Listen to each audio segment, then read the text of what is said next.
I look for you. You can tag me, right? Yeah. Okay. I'll tag you. Okay. You're saying it's setting a tag.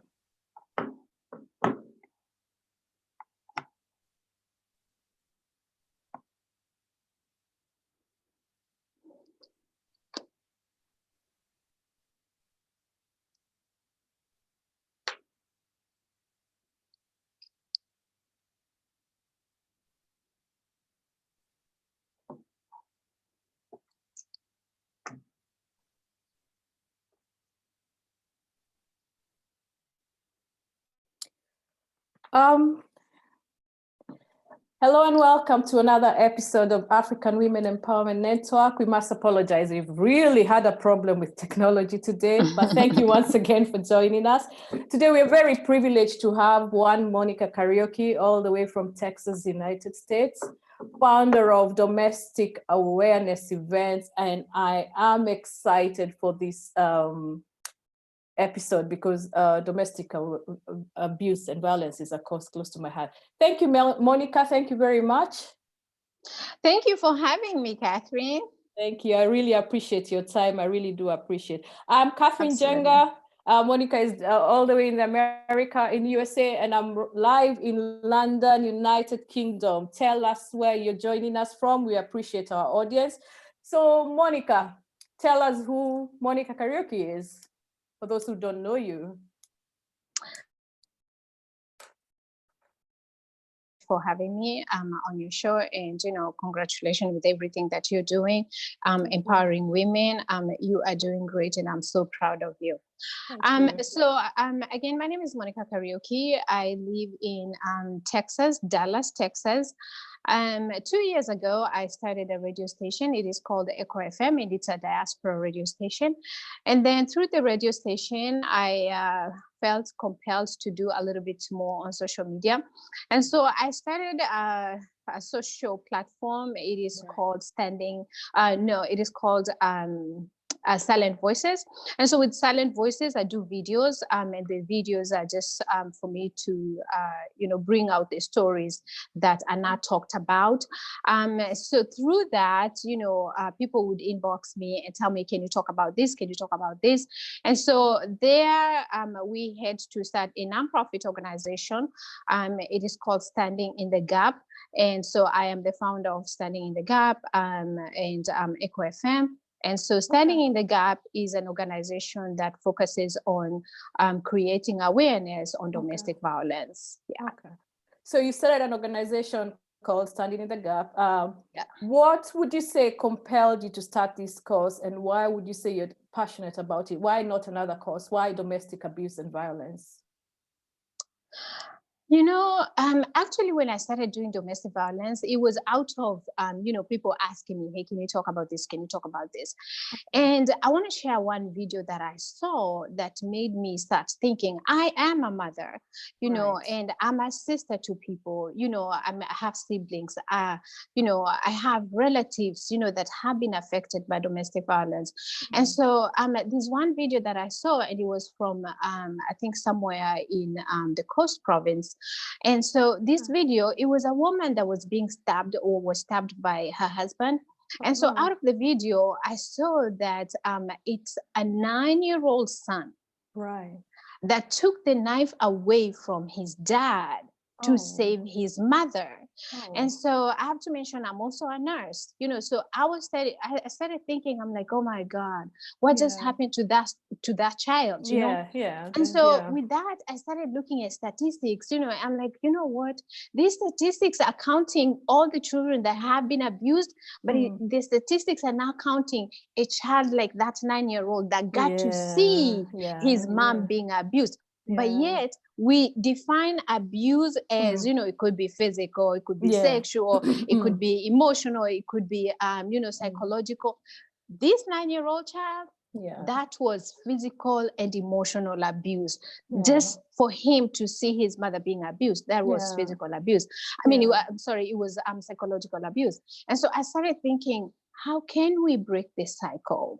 So I just wanted to do something more about it. And when I started doing it, I remembered years ago, Yeah. my brother was actually hit with a hammer on his head. Oh.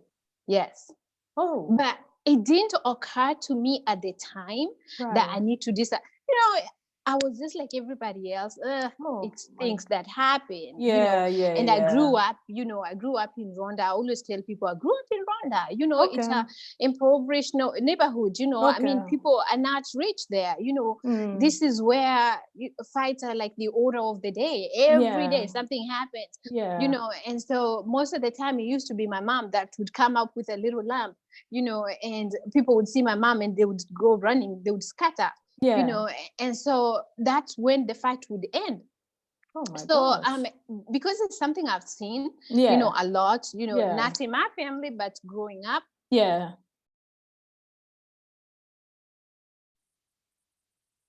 I think I'm losing you.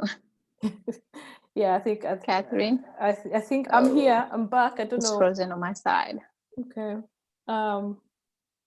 Are you there? Can you hear me? Sorry, we experienced a small technical problem. Are you there? Can you hear me now? I am here. Yes. All right. Sorry. It's okay. Okay. So that must have been traumatizing for a young boy. First of all, your brother being hit on the head with a hammer. And I think, these things sometimes are normalized, that somebody can take a hammer and hit a young child with it on the head. How terrible is that, Well, this was his wife that hit him, and so of course I can imagine how angry my parents were, because I don't care how old your child is, it's still your child, Yeah. So my dad drove my brother to the hospital. And so when my dad drove my brother to the hospital, so there's this thing called P3 in Kenya. Yeah, so my brother refused to sign or to file for a P3 because I don't want to report my wife. Yeah. We have children. Yeah. I don't want her to go to jail, and so that was it. So guess what? He didn't even get treatment. And that was the end of it. And then after some time, again, at the time, I really didn't think about it. But after some time, my brother's mouth was, to one. I don't remember if it was left or to the right. Now thinking about it, being in the medical field, I'm thinking it could have been trauma or that injury that probably caused that. Because he's never had a stroke. What else could it be? And I mean, blood was gushing out, Oh so my God. I mean, but again, I didn't think about my brother when I started wanting to do something about domestic violence. But I've always been, throughout my life, I've always been someone that really cares about people, someone that really cares about things that affect people's livelihood. Right. So my next question, I guess, is having worked in the DV arena, because I also work with victims of domestic abuse and violence. One of the things we come across is people who have experienced abuse, but they really are not aware that they're experiencing abuse. So, or if I can use the word ignorant for the lack of another word, not that they want to be ignorant, but circumstances force them to be. Why would you say that is? What do you think that is the reason? I mean, most of the time our culture is to blame, because we grew up, in a culture where in some families, I mean, we're from Kenya, in some families, a husband would say, and, a wife is running, like, hey, Baba Jerry, what did you want? Come on now. You only need to cough and you run. And it's because, most of our families, we have grown up knowing that you as a woman, you need to attend to him. It's always about him. Even in weddings, what do we hear? Oh, when he wakes up in the morning, make sure he has this and this and that. What about me as a woman? Do you not think that he has a few things to do for me? Because when we meet and we get married, it's not a marriage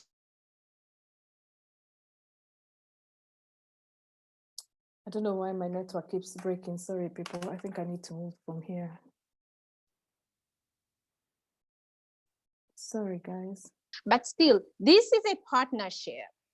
It is a partnership, and not, slavery, not that one person needs to work so hard. And so sometimes we, these things happen, but we think, hey, it's normal. That's how it should be. And we don't realize, that we are actually being abused. And I really want to give one example. Right. For example, when a man comes home and, I hope your audience is mature audience. But here's the deal. When a man comes home and, maybe they even come home drunk, whatever the case. But they probably want to have sex and you're not ready. You're probably not even feeling well, but they go ahead and have that sex, but you've been saying, no, not today because I don't feel good, and they penetrate. You are in pain because we are women. We are supposed to self-lubricate. So if that man is not even empathetic that I am in pain, but they go ahead and, and penetrate for their own self-gratification. Right. That means he just doesn't care about me. But if he can say, you know what, I really could have wanted to have it tonight, but stop right there because you are in distress, and I understand. It's okay, baby. We can try tomorrow. That's somebody that cares about me, But you see, when I even talk to people in Kenya, and I tell them, oh, guys here, they totally understand. If I say no, it's no. They're like, really? No, over here, they will just go ahead. Why is that? Because we just believe that this is the normal. And it's not. It is not normal. He should, whether it's a boyfriend or a husband, he should be understanding that it doesn't have to be every day. And so that is why, certain things happen in a relationship and people do not realize that they're actually being abused. So that brings us to sexual abuse. So what you're telling me is, and having worked in this, like I said, I work with domestic abuse, and sometimes I talk to people and I say, how can someone who is married be experiencing sexual abuse? How can you call it sexual abuse? There is that, it's because, some men have this thing of ownership, that you got married to me, you have to satisfy me. You're not owned by anybody. Nobody can ever own a human being, on this earth. You don't own anybody, I mean, sex is supposed to be mutual, consensual, it's supposed to be consensual, it's supposed to be, you're supposed to have that chemistry, because you're accepting that, yes, you want to have it, or whatever, because both of you are supposed to enjoy it. Exactly. It's not supposed to be, the one person that's doing it, is enjoying it, and you're just there in pain. No, and that's when it becomes, this is sexual abuse. And I know a lot of men, they say, but if we accept that, they will be telling us no all the time. Okay, if they will be telling you no all the time, then you as a man need to be thinking, what is it that you're not doing right? That they're telling you no all the time. And what is it that then you need to improve in your relationship so that they can be saying yes? There's a reason why somebody is saying no, whether it's because they don't feel you anymore, whether it is because they don't feel well, it doesn't matter. If they don't want to participate in sexual act, it should be respected, and if it continues, then it means maybe we shouldn't be together, because I want to be with somebody that I can have sex with. Maybe that is something to consider. Maybe that's quite important, actually. So if you could give one key to the audience on stopping domestic abuse, if you are the ideal world and domestic violence and abuse was stopped, what would it be? So I would say that all of us really need to understand the signs of abuse, that all of us need to see, we can look at people and tell, oh my God, I think this one is probably going through abuse. And by I'm sorry, my earring just fell off, and I am going to put it back Go, on go, go because on. Go I on. want to look good Look on good, this girl. video. Slay it. Look good, girl. These people from, are you in London or England, Britain, whatever? I don't even know. I'm But in London, United Kingdom. Yeah, I know. yes, so I am good. Oh my God. Hold on, you guys. Seriously, this is That's not all right. okay. Hold on.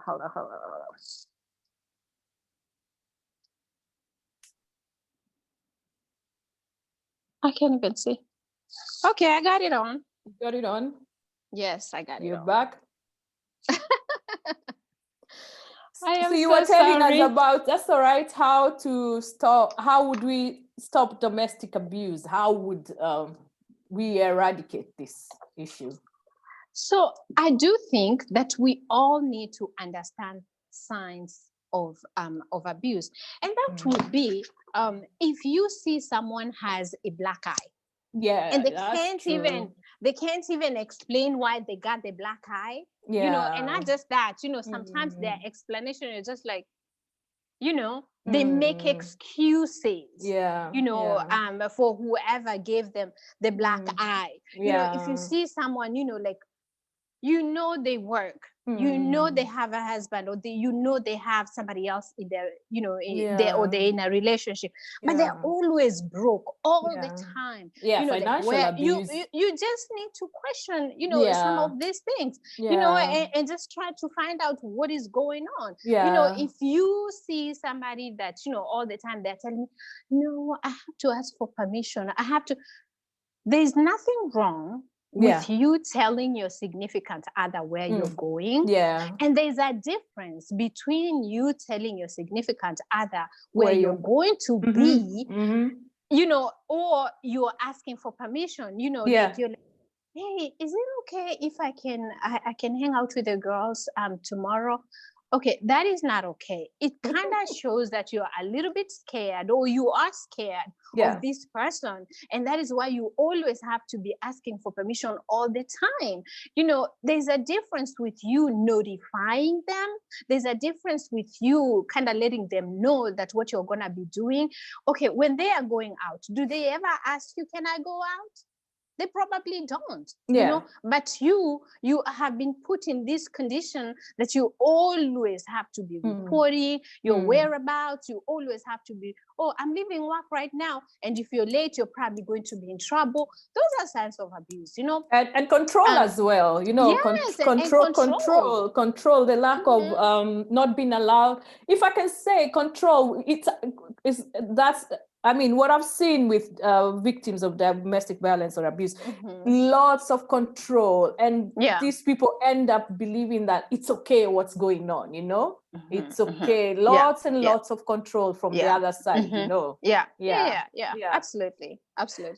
Right. So my next point is awareness for DV is very important. And Monica, I must say congratulations for going out there and for the work you're doing, raising awareness, you know, especially coming from where we come from, and domestic abuse there's not much awareness. And right. So what would you say the society needs? Would you say we need more awareness, you know, for our DV? I want to say that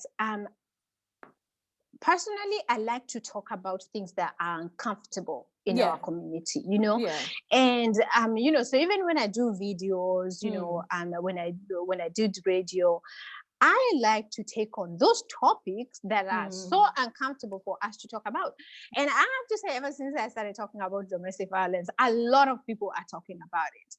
Which means we as a community need to talk about it. Domestic violence is not going to be a one man or one woman show. That's true. It is going to be, you know, you in UK talking about it, you know, me in Dallas talking about it. It's going to be a collective effort, you know, of all of us, you know, just talking about it, because we have to sensitize the community. We have to sensitize people and let them know that, you know, what you are going through is not okay. You know, and it's not normal. Right, and it is not normal. And also too, I have never been abused. but yet I take this personally, and I take this with like it's really, really dear to my heart, and I feel I have to put it out there, because this is what I said. There's a child in Kenya that was murdered and buried in Mount Kenya. Oh, yes, there's a child that was murdered and buried in Mount Kenya. So the guy that murdered this child murdered the child only to teach his mother a lesson. This was a boyfriend, not even a husband. It was a boyfriend. So because she left him, he murdered the child. Can you imagine? This is what I ask people. Yeah. Do I have to have lost a child in that way for me to understand the pain of a woman? You know what I'm saying? Yeah. I don't have to have lost a child for me to understand the pain that this woman is going through. And that is why I'm saying this needs to be an effort of all of us. Yeah. If you have a heart, of humanity, then it means that all of us, absolutely all of us, need to start saying, and condemning these things and saying that this is not normal. It is not normal, of course, for anybody to kill somebody's child. There's a 10-year-old child that was sodomized by the neighbor in Kenya.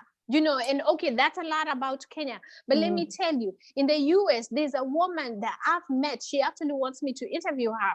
And every relationship she has ever been, she was abused. Her parents abused her, and she moved out of her home when I think she was 16. So she was abused in every relationship. Eventually, this woman, she was shot by her boyfriend. And today, this woman is sitting in a wheelchair.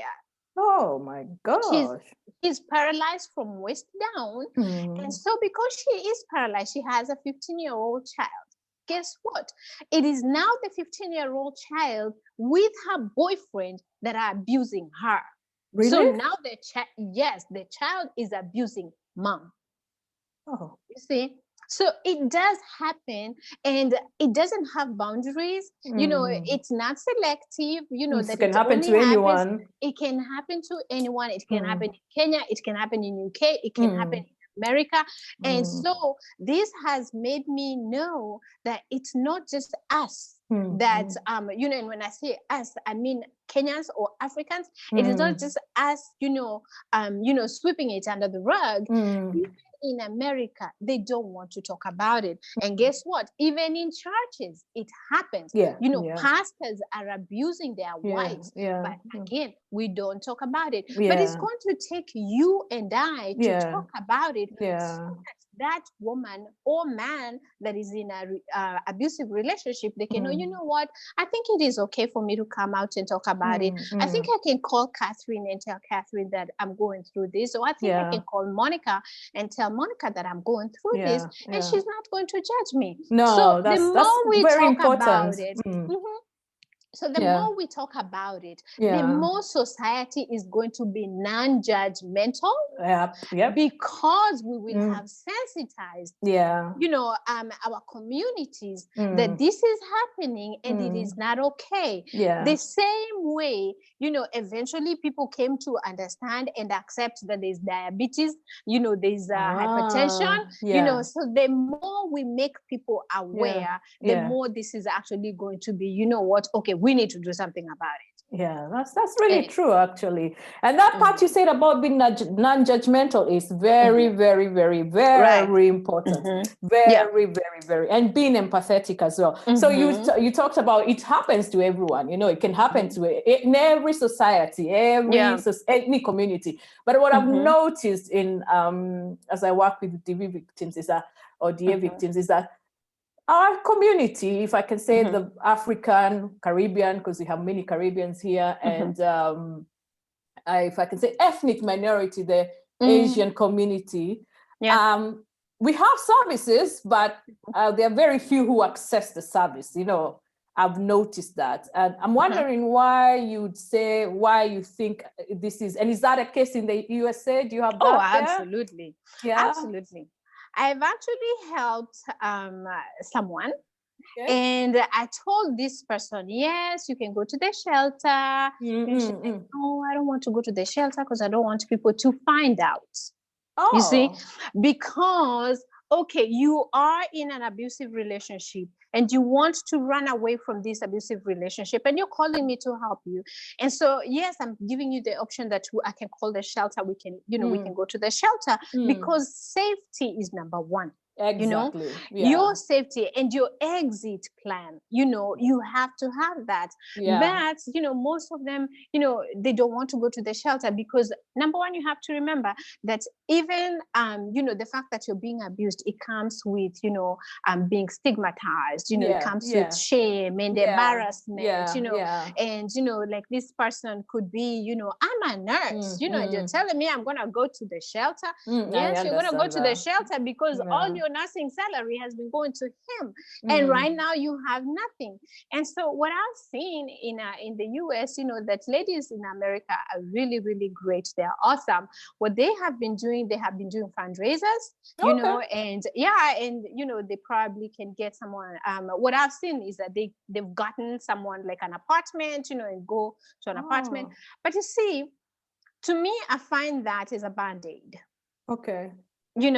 Because we are going to settle you right now, but what is our long-term goal? We need to be looking at a long-term goal, because some people stay in relationships because they're thinking, how am I going to do this?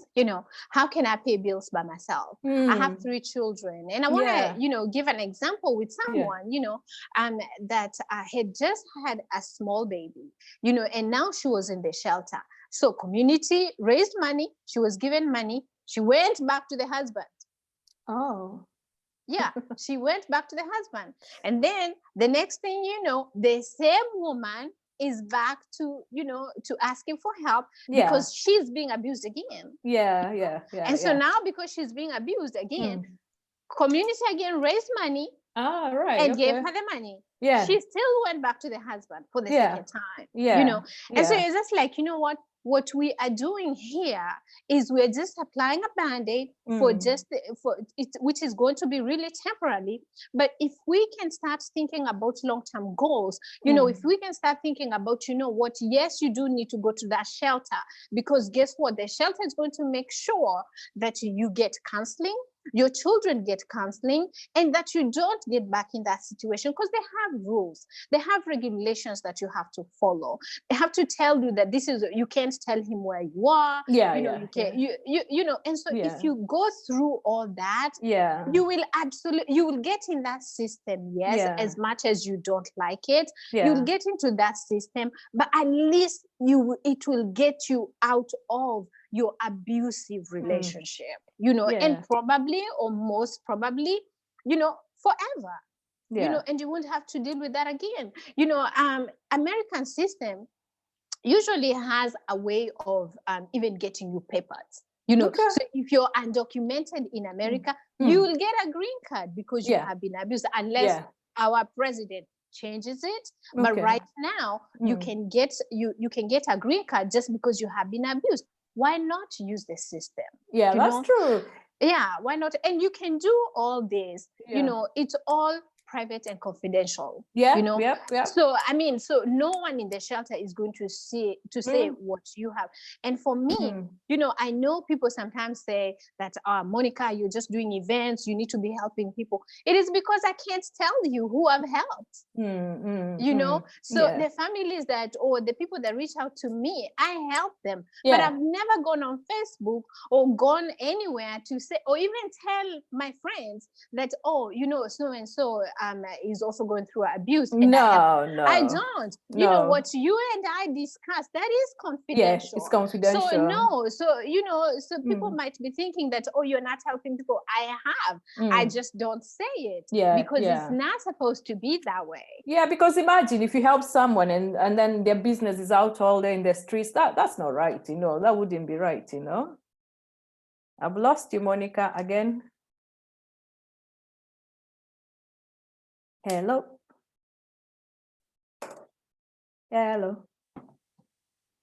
Hello? Sorry, You're I'd back. lost you. I'd lost you. I was just saying, It's okay. that It's okay. I was just saying, imagine helping someone and then their business is out all day in the streets. That's why we're saying we Exactly. need to be Yeah. empathic and not Uh-huh. non-judgmental, Right. Yeah. Right. Because So, by the time so someone is coming to you, it's yeah, because they are trusting you. yeah, So yeah, when you break that trust, yeah, it becomes very difficult for that person to even go yeah, to somebody else because, yeah. first they trusted you, Mm, and so for you, somebody that they really, really had trusted and has broken the trust, it yeah. becomes very difficult to trust Mm, any other person. And so they continue to stay in this, abusive relationship. What are that's we doing true. to these people? Yeah. Let me just mention for those who live in UK and probably you're on a spousal visa and experiencing abuse, you can also Mm-hmm. get help from Mm-hmm. there's something called a DDV concession. You can apply Mm-hmm. for it to go to a shelter.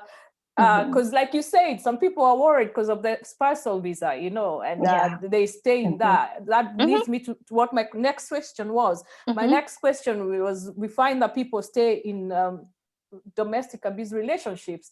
Why Mm-hmm. would we say that is? Why do people stay even if they're really, really being beaten and abused and there's violence, but they still stay and still? Why do you think? We've given one of the reasons. Yeah. Yeah. Yeah. So I do think some people stay Oh, we keep because they hanging up. think um am I there? Am I there? Yeah, you're there. Okay. You're here with me. Yeah. Okay. So I do think that some people stay because if this has been a way of life, this is Yeah. all they have always known. Yeah, They that's don't true. know any better. And I Yeah, have to tell you, abusers are very, very manipulative, that's true. you know Yeah. and some abusers, that we call narcissistic, Yeah. they think that it's always your fault, Yeah. and they Mm. never do anything wrong. And so for some people that have been married for so long, or they have been in this abusive relationship for so Mm. long, and that's why they make excuses, because Mm. they have been trained to think that it Yeah. is always their fault. Yeah. They did this, Yeah. they did that. So even when they get beaten, they Yeah. think they deserved it, Yeah, that's true. I've had that. yeah. Yeah, I've had They that. deserved it. Yeah. Um Yeah. for us that are not in abusive relationships, sometimes Mm. we may not understand why people are staying in the abusive relationship. And we're just like, hello, if he's beating you, just get out. Like, Mm. what's so difficult? Mm. It is difficult, It is very difficult, especially actually. Mm. especially okay, let's say you're not even in an abusive relationship, and maybe it's something else. Maybe he cheated on you. It has nothing to do with him ever laying hands on you, has nothing to do with him calling you names, but you're just like, what, I'm done. I just want out of this.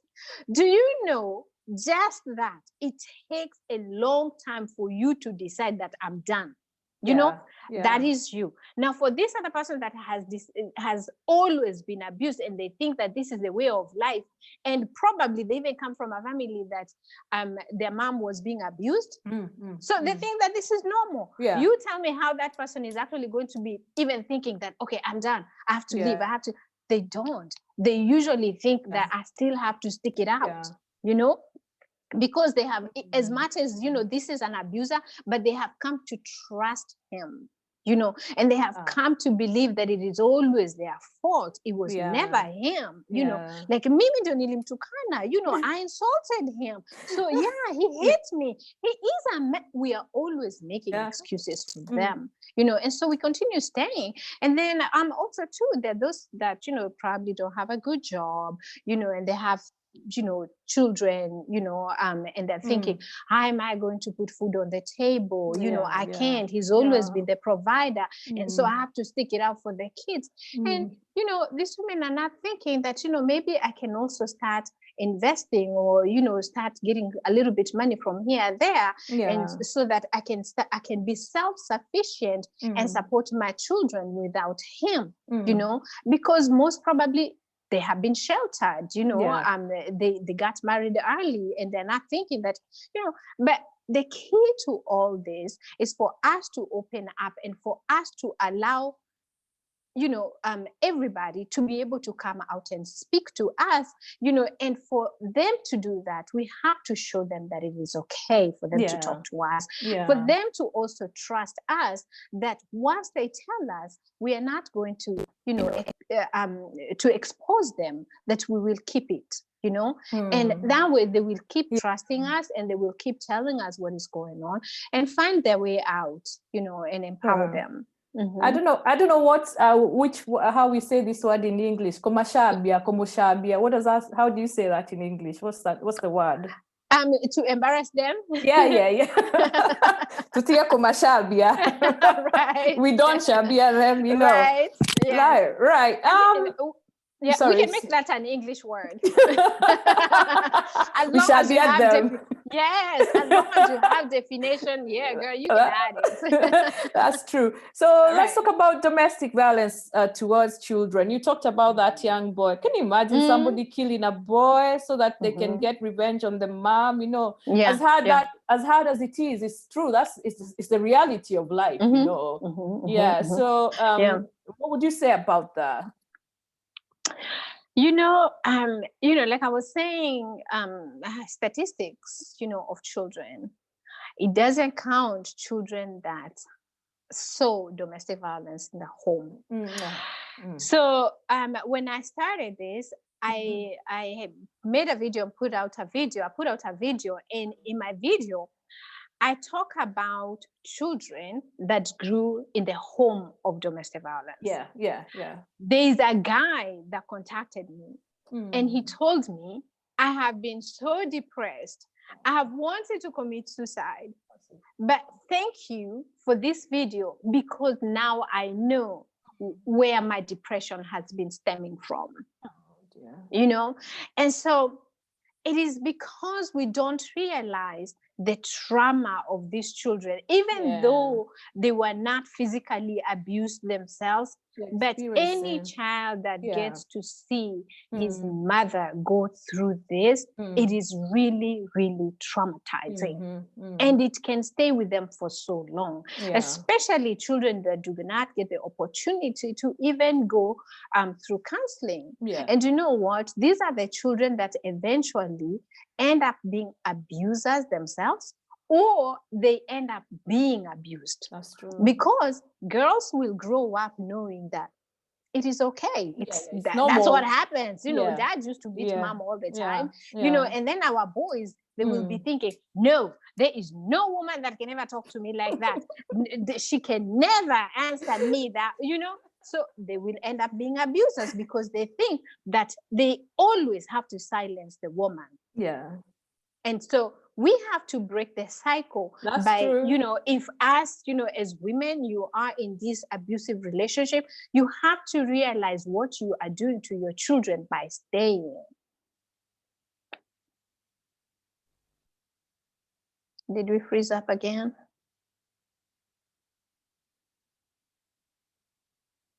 I think so. Yeah. I'm back. I don't know what's... We have had a lot of challenges today. I know, but we're going to push it. We're going to push it through, Yes. We're determined. Yes. So, you've talked about kids and domestic abuse and how it affects them. I was going to ask you I asked you about kids who've gone through domestic abuse. And my next question was, what about the ones who've experienced? And you've talked about it, the trauma, the trauma and how it affects them and the effects, how it impacts them later in life. You've talked about how they can either move into abusive relationships or be the abusers. And psychological trauma, I assume. What would you say about that? Of course. It's psychologically and emotionally traumatizing. Again, for those that are privileged, to take their children for counseling. I don't know if you've ever heard of Diana Kamande. She is from Kenya. No, I haven't heard of Diana Kamande. Right. Okay, so she's from Kenya, and she's those women that are. She's very vocal about her own abuse. Okay. Diana was left for dead. Oh. By her husband, who later committed suicide. And Committed then, suicide. after Oh. stabbing Diana with a knife, he committed suicide. And then the maid was good enough to run away with the kids. Oh. Or I don't know if she was under the bed, whatever, but the maid saved her children, And so I think after that, her brother came and took her to the hospital. So the guy committed suicide. But then the guy's family, they went ahead and sued Diana for killing her husband. What? She was almost dead. She was almost What? dead. Yes, so this Diana is, the one, one of those that are privileged enough. Yeah. She took her children to counseling. And Diana will tell you how it started. She was isolated. Every time she had to go see her parents, he was to drive her. And she thought, oh man, this man loves me. He always wants to be with me. He's taking me everywhere. But so every time she's being beaten, she just thought the guy really loves me. He does everything for me. Wow. And so as the children are seeing this all the time, unless we can put them through counseling, talk to them and tell them that this was not okay, I would even apologize, that I am so sorry you had to see that.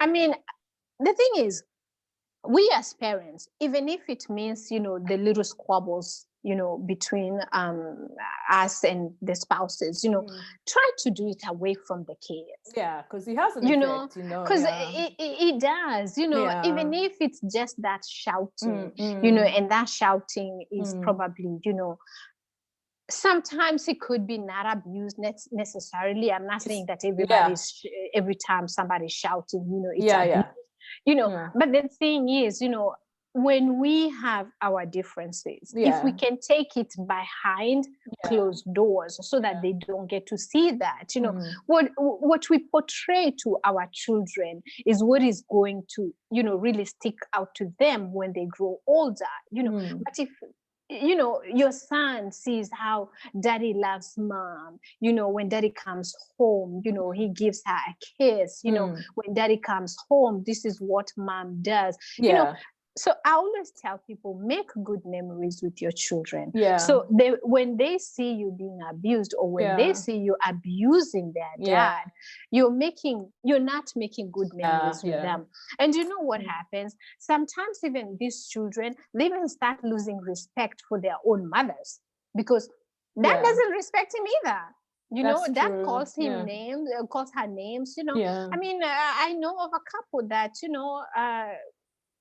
the guy has never beaten this woman, but he's just so disrespectful. It's like, you are fat, you're this, and now the son is doing the same thing. I mean, he's a teenager now, but has absolute no respect for his mother, because this is how dad has always treated mom. Because exactly. Yeah, because they say kids learn from seeing what they see us do, isn't it? Absolutely. So what is it that we are teaching our children? Right. Okay, so let's talk about, we've talked about Diana Kamande, the kid was killed. Let's talk about DV in our community, our Kenyan community back home. It is not considered as serious, even though it is, and it's quite common as well. But like we said before, it's normalized, right? It's not a big deal. Yeah, exactly. I always think about you're Kikuyu, I'm Kikuyu, and I always think about our culture when you're getting married. So when you're getting married, the women outside, they're singing, Hoji Karibu, Hoji Karibu, and the women inside, they're answering to that. And the women inside, they have a suitcase that they have to give a woman outside. That suitcase means you got married, I gave you your suitcase, you took your clothes, you're out of here. And in the wedding day, we get a bed.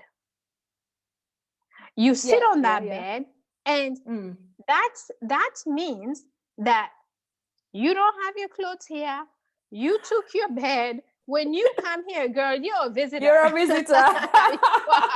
You're coming to visit. We don't have your bed no more. Yeah. Okay. So you will be asking somebody to move for you because, hello, even your bedroom is no longer there. It's probably storage now. You know what I'm saying? Yeah. So, and I'm not saying that it's a bad thing that that's how we do it, but I'm saying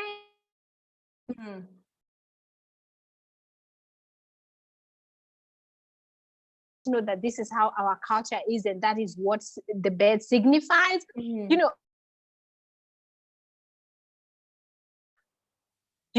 Because we've been brought up that way. Yeah. So I think you froze up again. I'm back again. I don't know why I keep freezing.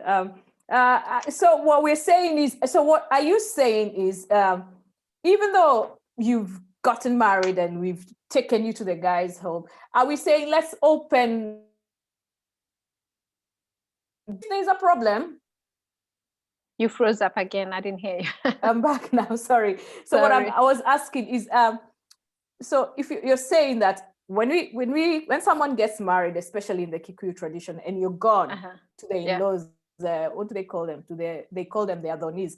So are you saying that let's also open that door, that if there's an issue, that this girl will feel, or the lady, that they can come back, Yes, exactly. We as the parents, we don't need to be telling them that, do you see I've given you your bed?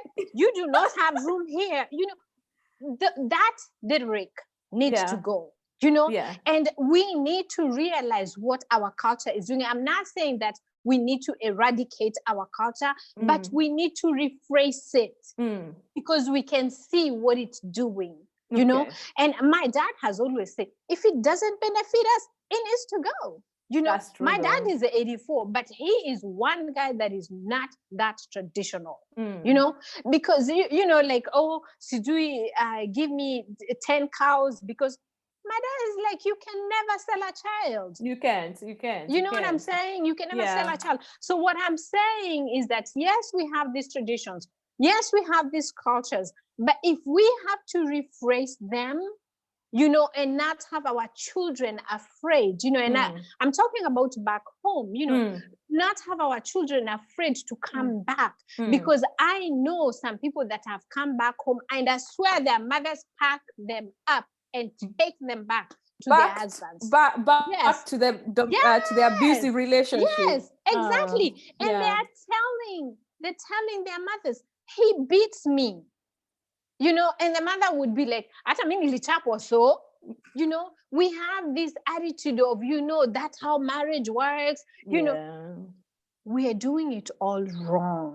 Love is not supposed to be painful.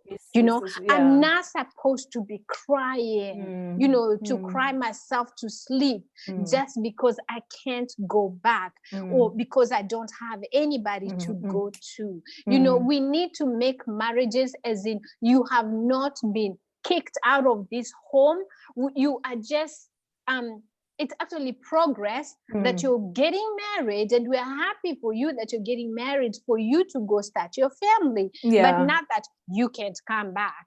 So the door is still open for you. The door is still open for you. And we also need, as a community, we also need to get to that point where we tell our children we love them. That's true. So if your kids know that you love them and you will protect them at all costs, then they will be comfortable to call you and let you know, Mom, he beat me yesterday. And mom should be able to be, to say, that is not appropriate. That is not right. Okay. Sweetie, if you ever want to come back, I'm here. You can't tell her, leave. We can never tell anybody to leave their marriage, because it's not our call. It's always their call. You are the one that's in that marriage. So it's for you to decide what you want to do. But we can always be available for them. And what we are promoting is love, safe, somebody's safe, happiness in their situation. You're safe, to be safe, they feel safe in the relationship. And if it's not, then think about what's my Yeah. What options do I have, you know? Right. And when I say about us rephrasing, Mm. what all this cultural stuff means, is also, our men to understand that you don't have to enslave any woman, That's true. is also for our men to understand that you don't hit a woman to discipline her. That's true. You married her as a grown up. You probably, dated for some time. That is when you should have decided if this is going to work out for you or not. And so if you're ever in a relationship that you feel is not working out for you, it is okay to be divorced. It is okay to just call it quits rather than hurt each other. It is okay to walk away from it, and I think while we're talking about all this, I really need to emphasize that there are also men that do get abused. Yeah, because I was going to ask you that, Monica. What about that guy somewhere who has been abused? Because we've seen videos back in Kenya and even here of people, men who've been physically abused or have experienced abuse, in whatever shape. I mean, so what about that? So you see, again, I go back to our culture, we believe men are supposed to be masculine. We believe that men are supposed to be, the breadwinners. Yeah. Okay. And that is true. But at the same time, we can help each other. That's true. And so because of, how we have been raised, that a man should, a man has to, a man is, and so when we actually have a man that is good to us as African people, sometimes we tend to mistake meekness to weakness. Oh. Okay. When a man is being really nice to you, he comes home, even in Kenya, he comes home, he wants to help you wash dishes because even though you are a stay-home mom, you have been having these children all day, and this guy wants to come home and help you clean dishes. What is the community going to say? Oh my God, huyu amekaliwa. Amekaliwa chapati. Right, but we don't look at this as in this is a husband being helpful. This is a husband being considerate that, she's been doing all these things all day, and so I need to chip in. But our women, they also take that as weakness, and so they sit down, they're like, you know what I mean? We mistake. We don't see him as helping us as a good thing. We start seeing that now we can, sometimes it even happens without them knowing, but now they want to now really push it, and so this man becomes the one that's going to do this, do that, do this. Let me tell you, my dad has a friend, and I can say his name, Baba Washira. Baba Washira and Mama Washira have the best relationship. Right. Actually, my dad's friends, even my dad will come to the kitchen. Yeah. But I never saw my mom at any time say,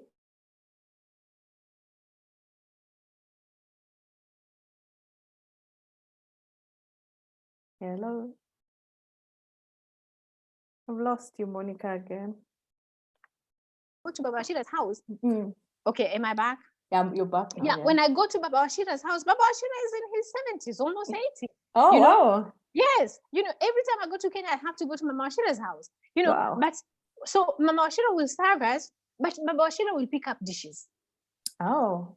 And it has to be, us Kenyan people knowing that when he does that, it doesn't mean that he's weak.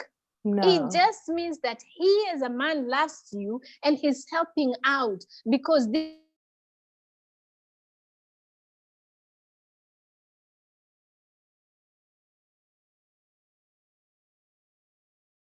respecting men and knowing.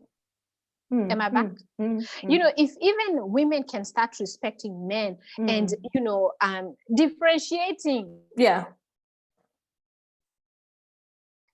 I think we can go far. Yeah, that's true. That's true. So what we're saying is abuse is not good in any form, whether it's to a man Oh no, or a woman absolutely to from a man to a not. woman or to kids. We are saying we need to stop. It needs to Mhm. stop. It needs to Right. stop. Mhm. So what about where cultures, there are some cultures where they believe if a man loves you, he must hit you. I saw this girl who had written about a post on Facebook how her husband had tried so many times to hit her because in their community, their culture, they believe that if he loves you, he must hit you once, Mhm. at least Mhm. once, Mhm. Lazima, once. Yeah. But this Yeah. guy was not, that was not in him. So he tried so many ways, but apparently she was saying she You're was weak. why hasn't he hit her? So Uh-huh. anyway, so what about those kind of cultures, when those beliefs rather? Exactly. And this is why, it's going to take, somebody that, like you, that's on social media, and the rest of the people, to keep on saying that love is not supposed to be painful. Mm, Love mm, means that, if he is capable, let him bring me flowers, mm. not hit me. I mean, as in, so sometimes, I try to put myself in, in somebody's shoes, Yeah. and say, okay, I'm trying to imagine he really loves me. He hit me. I am in pain because he hit me. And now he wants to make love to me. I don't know how Oh, to switch that. yeah, I You know, know what I'm right? saying? Yeah, I yeah. mean, like, how do you now, switch to, I'm crying, and now I need to hug him? Mm, How? mm, You mm. can't be that bipolar. You know what I'm saying? So we need to educate these communities, That's that true. love is not supposed to be painful. That's And true. when a man is gonna hit you, because men Mm, are stronger, he's mm. not just gonna hit you like just a slap. That's He's most love. probably going to like really hit Yeah, you, and he's yeah. probably going to hurt you. And we need to be thinking, like, what is this going to do to me? Yeah. Why should I be bleeding because Mm, somebody just hit me? For him mm, to show me that he's a man enough, you know, he is a man enough by him being a provider. He's a mm, man enough by him being a good father to your mm, children. He's a mm, man enough by mm, being a good husband to you, by mm. treating you well, Yeah. by going out there and knowing that, what, I'm Mm. going home. Let me take this thing for my wife. Yeah, That yeah, is love. But yeah, love doesn't mean that he has to hit you. And yeah. so we just need to keep on talking about it, and That's so that we true. can sensitize the community and let Mm, them know that nobody has to hit you for him mm. to prove otherwise. Yeah, that's true. That's really, really true and good, Monica. So in UK, when if someone is experiencing DV and DA, Mhm. I just want for us to let people know who don't know. We have the Yeah. helpline, the domestic Uh-huh. violence or domestic abuse helpline. They Uh-huh. can Uh-huh. also go to the council. We call it the council here, and Mhm. they'll help you. Or you Yeah. can call the police if need Mhm. be. There's shelters, but to get to a shelter, you need to, we call them refugees here. You have to call the Mhm. domestic helpline. What Mhm. about in the UK? Sorry, in the US, In the what's US, available? What services are available? so in the US, we have shelters available, you know, Okay. and I can give the hotline number. We call it the hotline domestic violence hotline number, and that number, for those of you that don't know it, is 1-800-799-7233. And if you call that number, they will be able to advise you. They will be able to direct you to where you can Mhm. go, or even put you in a shelter. Let's not be embarrassed, about going to a shelter. Mhm. Again, if you have injuries, it is okay to go to the hospital. Yeah, that's true. In America, they don't tell you that you need to file for a P3.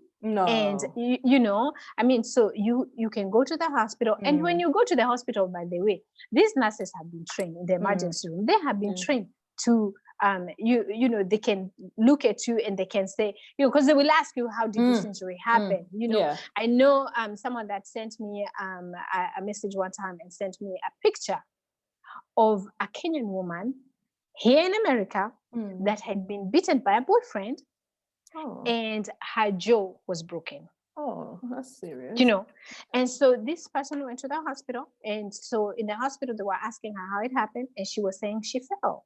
You know, so they wanted to know how she fell. Again, it's making excuses for him. So as they continued talking to her, they found out that she actually had been abused. This was not the first time, you know.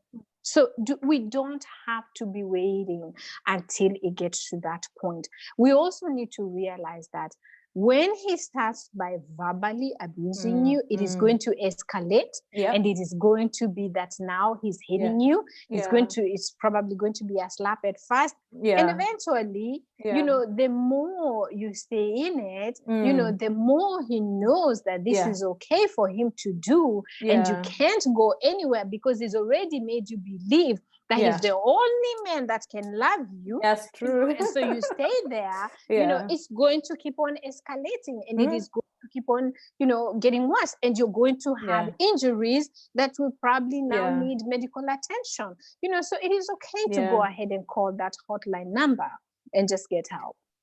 Monica, sorry, I didn't send you this question, but it just popped into my head. What about the strong African woman who's been beaten today or chopped one today and still, I'm strong? We are strong African women. What about that? The beating, the abuse, the everything. The you know, the vumilia. You know, vumilia abuse. What about that? Let me tell you. I think, you know, and I'm just gonna say this is my personal opinion. You know, a lot of women that are in abusive relationship and they want to stay in the abusive relationship, those women, they don't have self-esteem, you know, they don't feel that as much as they're telling you that they are this strong, you know, and they want to fight for this marriage, you know, first of all, those women probably don't even trust their husbands. You know, they think he's cheating, you know, and all that, you know. So when they confront him, you know, he starts with a fight, you know, things like that. So the thing is, we know you're not in a good relationship. We know you don't even trust this man in the first place, you know, and we know if you ever found him with anybody, you're going to fight the other woman, not even him. You know, and sometimes we've even seen women, even in Kenya, you know, that have gone to the lodgings to find their husbands with somebody else, and then the husband and the girlfriend, they start beating the wife. That's true. You know, she still goes back home and waits for this man because of vumilia. You know, I think it's because, you know, to some extent we don't feel that, you know, I'm good enough to go, you know, or again, you know, there's that other you know, thought that, okay, I have children, I can't do it with that. But we've also seen women that are very well off that still stay in the relationship. In the abusive relationship. In the abusive relationship because of vumilia. Again, it's because of our culture. You know, keeps telling you, oh, these things happen, you just need to vumilia, you know. Yeah, so I am strong. You know, I've seen a picture of a woman on Facebook, Kilimani Moms. She posted, she has a black eye, you know, but she said, I still love him, you know. Hata ni kidogo, nitavumilia tu. You know, I mean, we have to put an end to it. You know, I've seen a woman, actually, it's a really young girl. I don't remember if it was Churchill or what show it was, but it was one of the shows. You know, and she was saying, mi chali yangu, lazima nigonge ndio nijue ni chali. You know what I'm saying? You know, so we have to really get away from this, you know, kind of thinking, you know, belief systems. We really have to, you know. So for the woman that wants to vumilia, you will vumilia until you're dead. You know, you will, a lot of that. When you vumilia until you're dead, you're gone. You're fine. You know, whether you're going to go to, you know, if there's heaven or wherever the afterlife is, you know, you're going to be okay. But what about your small children? That's true. We need to think about that. You know, what about your small children? And not just that. What about the pain you will have left for your parents, you know, for other people that loved you? You know, you will have left so much pain and heartache for those people. So there's no vumilia in this. You know, we need to go back to, again, that love is not painful. Love is not painful. Love is not painful. So you cannot vumilia a painful life or a painful love. You can't. That's true. So, Monicah, we are coming to the end of our show. I've really, really, really enjoyed it. I've really, really, really, really enjoyed it. It's been good.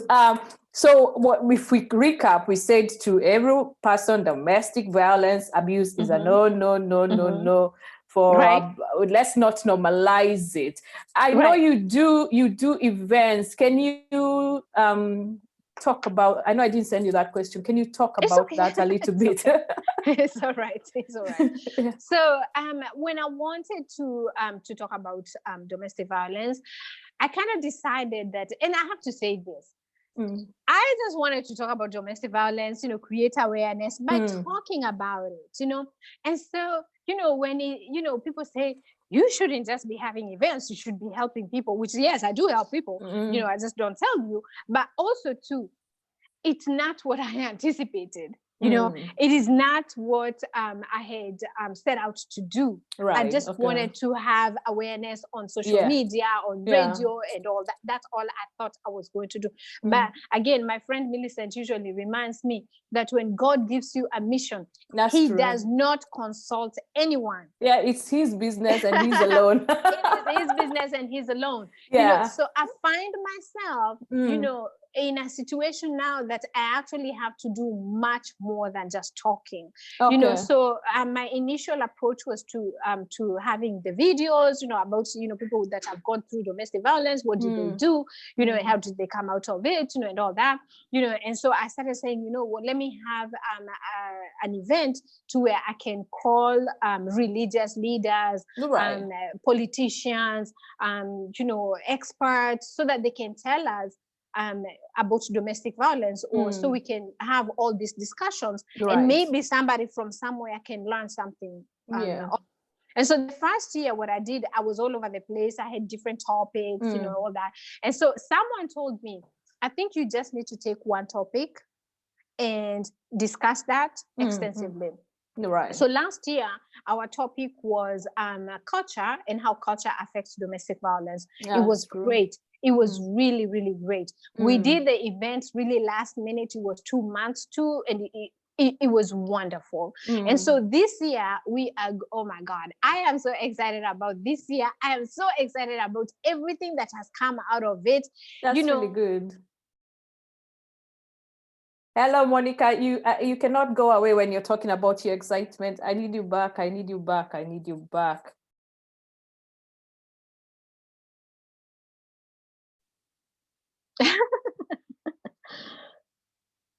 Oh Lord. Sorry. Okay, you cannot go away when you're talking about your excitement. It's okay. Yeah. I'm so excited because I've been called to meetings, by I want to call them the movers and the shakers of this dance. And they, they kind of ask, can we collaborate? This is how we can help you. I'm like, oh my God, so a lot is going to happen this year, and I'm, oh God, it's just going to be great. I can't really give all the details, but we are working on it. So we're going to have another event again in October. I think it's going to be October 31st. It's the last weekend of October. We're already looking for a venue. We're already looking for a venue. So this year we're starting really, really early, because we have those people that want to work with us, and they want to have all this information so that they can, they can work with us. So it's gonna be great.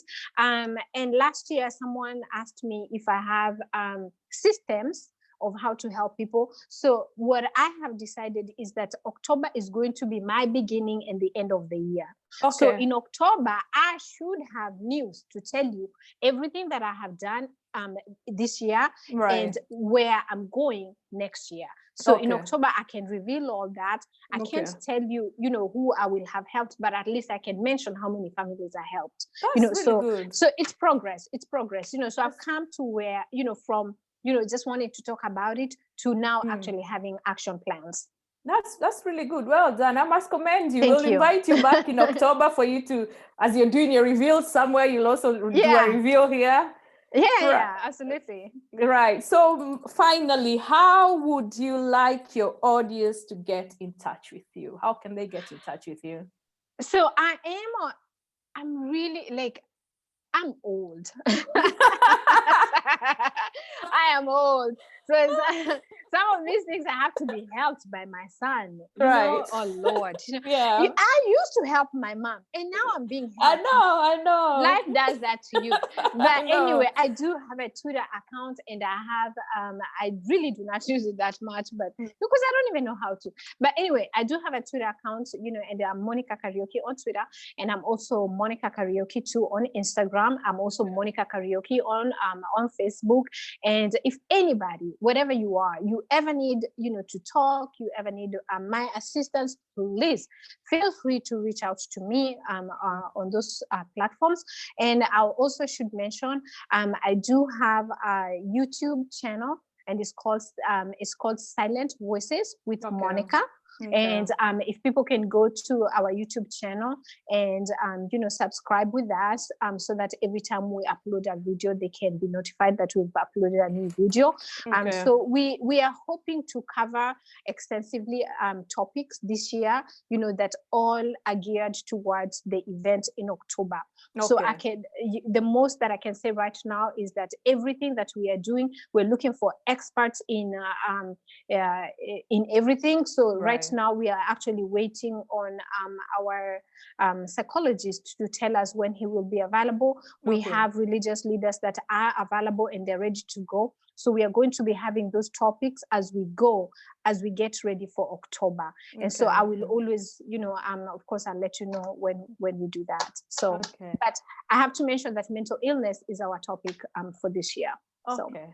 Yeah. Monicah, we should take this to PCA in Kenya, and have these talks in we should the Atumia gathers. Yes, I grew up with Mary Mbogwa. Did you grow up with Mary Mbogwa? No, I didn't. Mary Mbogwa used to come to our church. She was, I think, the chair lady of Women's Guild at the time. I know she was a women representative in Molo the other day, a few years ago. And Mary Mbogwa taught us how to be Motumia Gatha. Yeah. So we should take this back to the Motumia Gathas back we there. Should. Yeah, we should. I think you and I should. Yes, you and I should plan on that. So thank you, Monicah, for making the time, and thank you to our audience for joining us. I just want to thank you once again for joining us here at African Women Empowerment Network, where we believe if we empower one woman, we empower a generation, we empower a nation. Thank you once again, and join us next time for another episode. Thank you. Thank you.